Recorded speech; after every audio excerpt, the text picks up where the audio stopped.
मेरे प्यारे बच्चों, आप सभी कैसे हैं? मुझे विश्वास है आप सभी बहुत अच्छे होंगे। प्यारे बच्चों, जैसा कि छुट्टी का समय चल रहा था दिवाली और छठ के बाद, आप सभी के लिए ये पहला वीडियो फिर से जीके का तैयार हो रहा है। जिस तरीके से आप सभी को मैंने कहा था कि लगातार प्रत्येक दिन आप सभी के लिए मैं 50 क्वेश्चन, इम्पॉर्टेंट क्वेश्चन जो एग्ज़ाम में अक्सर पूछे जाते हैं, उन सभी का संग्रह डेली आप सभी के लिए लाता रहूँगा।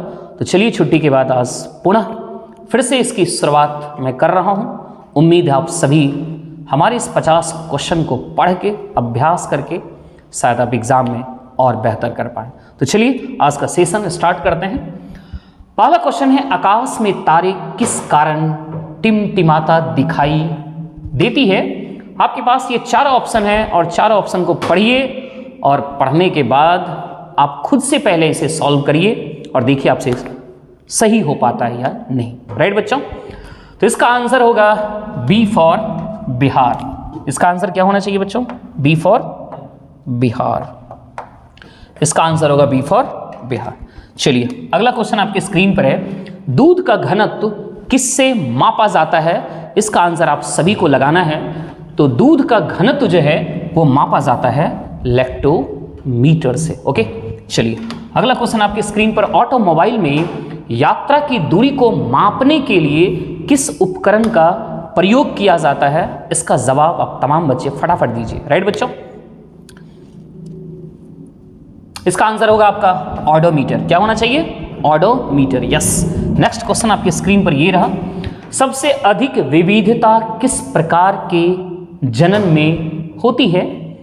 लैंगिक जनन, अलैंगिक जनन, मुकुलन जनन, बीजाणु जनन। फटाफट सभी बच्चे इसका उत्तर जल्दी से लगाइए। तो इसका आंसर होगा बच्चों लैंगिक जनन। इसका आंसर क्या होना चाहिए? लैंगिक जनन। अगला है, स्तनधारी जानवरों का हृदय कितने कक्षीय होती है?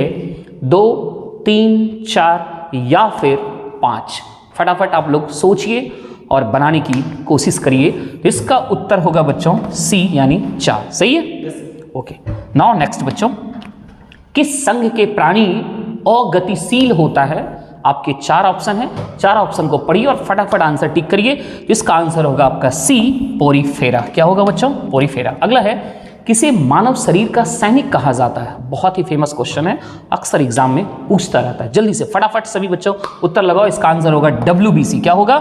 WBC। अगला है, अवतल दर्पण का दूसरा नाम क्या है? अवतल दर्पण को किस नाम से जाने जाते हैं? तो इसका जवाब आप सभी को लगाना और इसका आंसर होगा अभिसारी दर्पण। क्या होना चाहिए? अभिसारी दर्पण। चलिए अगला आपके स्क्रीन पर है, दूरदृष्टि दोष से पीड़ित व्यक्ति के नेत्र में वस्तु का प्रतिबिंब कहाँ पर बनता है? इसे आप सभी पहले अपने से बनाइए और इसके बाद देखिए कि क्या सही कर पा रहे हैं या फिर नहीं। फटाफट सारे बच्चे। इसका आंसर होगा आपका ए यानी रेटिना के पीछे। अगला है, आवर्त सारणी का आविष्कार किसने किया? आवर्त सारणी का आविष्कार किसने किया? फटाफट सारे बच्चे।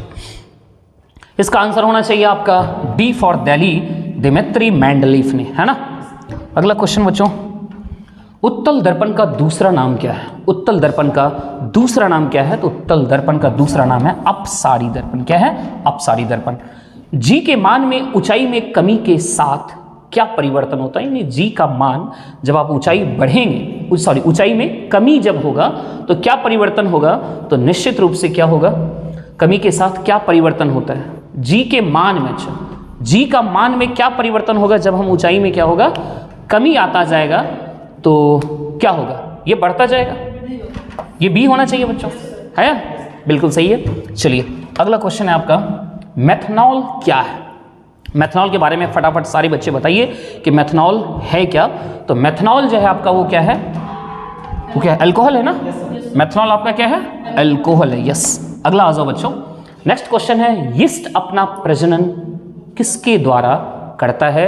यीस्ट अपना प्रजनन किसके द्वारा करता है? इसका उत्तर आप सभी को लगाना और इसका उत्तर होना चाहिए मुकुलन। इसका आंसर क्या होगा? मुकुलन। अगला क्वेश्चन है, बेंजीन किस प्रकार के हाइड्रोकार्बन है?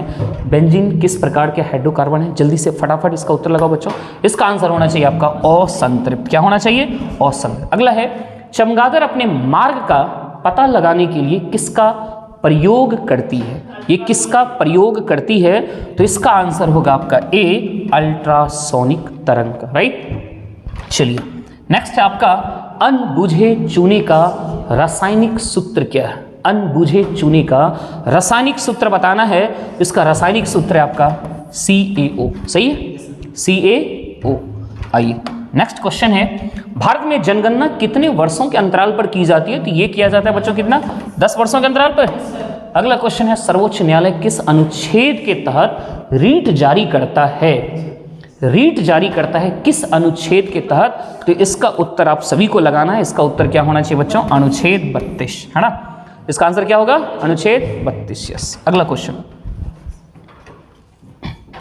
विश्व का सबसे बड़ा द्वीप, विश्व का सबसे बड़ा द्वीप आपको बताना है कि विश्व का सबसे बड़ा द्वीप क्या कौन सा है? सुमात्रा, जावा, श्रीलंका, ग्रीनलैंड। जल्दी से फटाफट इसका उत्तर लगा दो बच्चों, और इसका उत्तर होना चाहिए आप सभी का यानी ग्रीनलैंड। इसका आंसर क्या होना चाहिए?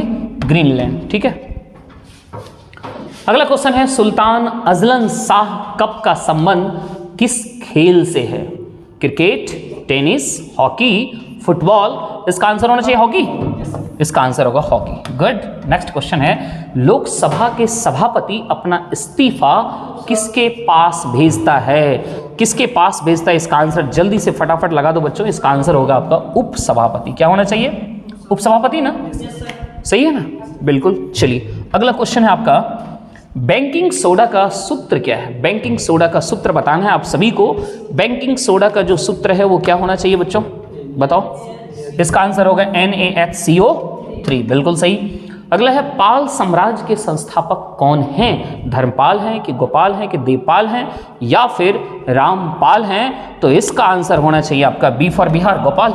सही है। चलिए नेक्स्ट क्वेश्चन है, घूमर किस राज्य का लोक नृत्य है? उत्तर प्रदेश, गुजरात, महाराष्ट्र या फिर राजस्थान? क्या आंसर होगा इसका? राजस्थान। गुड। नेक्स्ट क्वेश्चन है बच्चों, दक्षिण भारत में शैव संप्रदाय को किस नाम से जाना जाता है? तो ये आंसर आप लोग बताइए, क्या होना चाहिए? नैनार। Very good. नेक्स्ट, भारतीय वित्त आयोग का गठन किस अनुच्छेद के आधार पर किया जाता है? क्या होना चाहिए इसका आंसर? 280, यानी इसका आंसर होगा बच्चों अनुच्छेद 280। गुड। अगला है, भारत के किस राज्य में प्रतिवर्ष हॉर्नबिल त्योहार मनाया जाता है? बहुत अच्छा क्वेश्चन है और बहुत बार मुझे लगता है ये क्वेश्चन एग्जाम में पूछा भी जा रहा है। इसका आंसर होगा बच्चों नागालैंड। सही है। अगला प्रश्न है आपके स्क्रीन पर, भारतीय संविधान के 8वीं अनुसूची में कुल कितनी भाषा सम्मिलित है? तो शायद 22 भाषा है ना बच्चों? 22 है। चलिए गुड। नेक्स्ट क्वेश्चन आपके स्क्रीन पर, यूरोप की सबसे लंबी नदी क्या है? तो यूरोप की सबसे लंबी नदी वोल्गा। सही है ना? चलिए C नंबर। अगला क्वेश्चन है, बांडीवास की निर्णायक लड़ाई किन दो पक्षों के बीच लड़ी गई? बांडीवास की निर्णायक लड़ाई किन दो पक्षों के बीच लड़ी गई बच्चों? इसका जवाब आप सभी बच्चे फटाफट लगाइए। इसका आंसर होना चाहिए आपको फ्रांस एवं इंग्लैंड यानी C। चलिए नेक्स्ट क्वेश्चन है आपका, किस वेद को ब्रह्म वेद के नाम से जाना जाता है? फटाफट सारी बच्चे इसका उत्तर लगाओ। ब्रह्म वेद के नाम से किस वेद को जाना जाता है? तो इसका आंसर हो जाएगा आपका अथर्ववेद। मूल कर्तव्य को किस संविधान संशोधन के द्वारा भारतीय संविधान में जोड़ा गया? तो इसका आंसर होना चाहिए आपका 42वां संविधान संशोधन, है ना। चलिए अगला क्वेश्चन है, किस आंदोलन को रक्त रहित क्रांति के नाम से जाना जाता है? गजब सा क्वेश्चन है बच्चों, फटाफट इसे सॉल्व करने की कोशिश करिए आप लोग। इसका आंसर होगा भूदान ग्रामदान आंदोलन, राइट। यानी रक्त रहित क्रांति किसे कहते थे हम लोग? भूदान ग्रामदान, है ना, भूदान ग्रामदान आंदोलन ना। चलिए अगला क्वेश्चन है, दक्षिण अफ्रीका के खुले घास के मैदान को क्या कहा जाता है? दक्षिण अफ्रीका के खुले घास के मैदान को क्या कहा जाता है? तो इसका उत्तर फटाफट सारे बच्चे लगाओ। इसका उत्तर होना चाहिए आपका B फॉर बिहार यानी वेल्स। अगला है, शेरशाह सूरी का बचपन का नाम क्या था? तो शेरशाह सूरी के बचपन का नाम था फरीद खां, है ना। अगला है, दांडी मार्च का आयोजन कब किया गया? जल्दी से बताओ सारे बच्चे, दांडी मार्च का आयोजन कब किया गया? तो इसका आंसर होगा 1930। चलिए अगला है, दिल्ली चलो का नारा किसने दिया? दिल्ली चलो का नारा किसने दिया? फटाफट सारे बच्चे फटाफट फटाफट। इसका आंसर हो जाएगा बच्चों D यानी सुभाष चंद्र बोस। क्या होना चाहिए? सुभाष चंद्र बोस, है ना।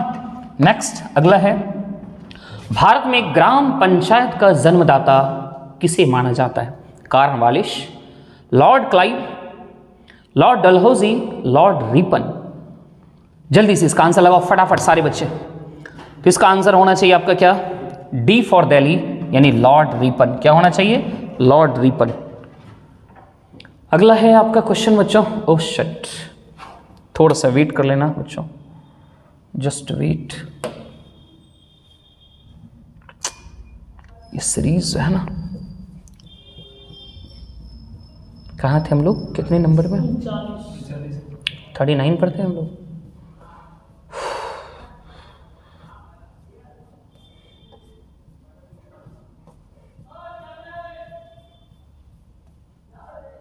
ये हो गया था, ये होना है, ये हुआ था ना लॉर्ड रिपन, है ना। नेक्स्ट ये रहा आपका 39 क्वेश्चन। पोर्टफोलियो सिस्टम को किसने लागू किया था? पोर्टफोलियो सिस्टम को किसने लागू किया था बच्चों? फटाफट इसे बनाने की कोशिश करो। और इसका आंसर जो होगा, इसका आंसर क्या होगा? Lord Canning. क्या होना चाहिए इसका आंसर? लॉर्ड कैनिंग होगा। इसका आंसर क्या होगा बच्चों? Lord Canning. Yes. Next question देखा जाए क्या है आपका। अगला क्वेश्चन है आपका क्वेश्चन नंबर 40। वसुंधरा जल विवाद किन दो राज्यों के बीच है? वसुंधरा जल विवाद किन दो राज्यों के बीच है? इसका आंसर होगा ओडिशा एवं आंध्र प्रदेश। डी होना चाहिए। इसका आंसर होगा बच्चों कौन सा? डी, यानी ओडिशा एवं Andhra Pradesh. Okay. Next, file change हो जाता है ना तो दिक्कत होता है। ये रहा आपका 41 है 41वां प्रश्न। भारतीय संविधान सभा का गठन कब हुआ था? भारतीय संविधान सभा का गठन क्या 1946 होना चाहिए? इसका जो गठन हुआ था वो कब हुआ था? 1946 को। Very good. चलिए अगला क्वेश्चन बनाइए आप लोग। नेक्स्ट ये है 42वां प्रश्न कहता है ग्रेट डिविजनिंग रेंज पर्वतमाला कहां पर स्थित है? 42 नंबर क्वेश्चन का जवाब आप तमाम बच्चे फटाफट दीजिए। इसका जवाब होगा ऑस्ट्रेलिया। क्या होना चाहिए? ऑस्ट्रेलिया होना चाहिए। इसका जो जवाब होगा वो क्या होगा? ऑस्ट्रेलिया होगा। नेक्स्ट क्वेश्चन आ जाओ बच्चों। 43 भारतीय संसद का निचला सदन कौन सा है? भारतीय सदन का निचला सदन कौन सा है? तो निचला सदन है भारतीय संसद का, वो कहलाता है लोकसभा, है ना। अगला क्वेश्चन बच्चों देखो क्या है। 44 44वां टंका और जीतल नाम का सिक्का किस सुल्तान ने जारी किया था? किस सुल्तान ने जारी किया था? तो इसका आंसर होगा इल्तुतमिश। किसने जारी किया था बच्चों? इल्तुतमिश ने जारी किया था। बहुत अच्छा क्वेश्चन है ये सब, नो डाउट। नेक्स्ट क्वेश्चन देखा जाए 45 तारापुर नाम की ऊर्जा संयंत्र भारत के किस राज्य में है? तो ये है आपका कहाँ बच्चों? महाराष्ट्र में। कहाँ है? महाराष्ट्र में। अगला क्वेश्चन देखा जाए, यह आएगा आपका 46वां प्रश्न। बगदाद किस नदी के किनारे स्थित है? बगदाद किस नदी के किनारे स्थित है? तो क्या यह हानगो नदी? इसका आंसर क्या होना चाहिए? जल्दी से फटाफट बताओ। ये क्वेश्चन चल रहा है बच्चों 46। ये होगा दजला नदी। कौन सा नदी? दजला नदी। यस, वेरी गुड, दजला नदी के किनारे। नेक्स्ट आ जाओ बच्चों 47 कोबाल्ट का प्रयोग किस रोग के लिए किया जाता है? तो कोबाल्ट का जो प्रयोग किया जाता है बच्चों वो किया जाता है आपका कैंसर के लिए। नेक्स्ट क्वेश्चन में आइए। अगला क्वेश्चन आपके स्क्रीन पर है 48 गोमतेश्वर की मूर्ति कहाँ पर स्थित है? तो गोमतेश्वर की मूर्ति जो है वो है श्रवणबेलगोला। श्रवणबेलगोला, है ना। 49 अगला क्वेश्चन है बच्चों वेल्थ ऑफ नेशंस के लेखक कौन है? तो वेल्थ ऑफ नेशंस के जो लेखक हैं वो है आपका एडम स्मिथ। कौन है वो? एडम स्मिथ हैं। नेक्स्ट क्वेश्चन आइए। दिस इज योर 50 प्रश्न है, क्योंकि बच्चों शुरुआत में एक 0 नंबर से चला था और ये हम लोग 49 पे पहुंच गए। तो ऐसे ही आप सभी हमारे इस वीडियो को जरूर देखिए और पसंद आए आपको ये सेशन तो अन्य दोस्तों तक जरूर शेयर करिए। और निश्चित रूप से यदि लगातार और अनवरत हमारे इस वीडियो पे आप बने रहें, देखते रहें, तो मुझे विश्वास है कि आपका जीके बहुत बढ़िया होगा बच्चों, है ना। क्योंकि देखने से सुनने से बहुत याद होता है। इसी पर्पज से, इसी उद्देश्य से मैं वीडियो बना रहा हूँ, है ना। और मुझे उम्मीद है कि आप जरूर इस वीडियो से आप फायदा उठाएंगे। बच्चों यदि आप मेरे चैनल पर नए जुड़े हैं तो मेरे चैनल को सब्सक्राइब कर लीजिए, जिससे कि आपको प्रत्येक दिन ये वीडियो मिलता रहे। Thank you so much.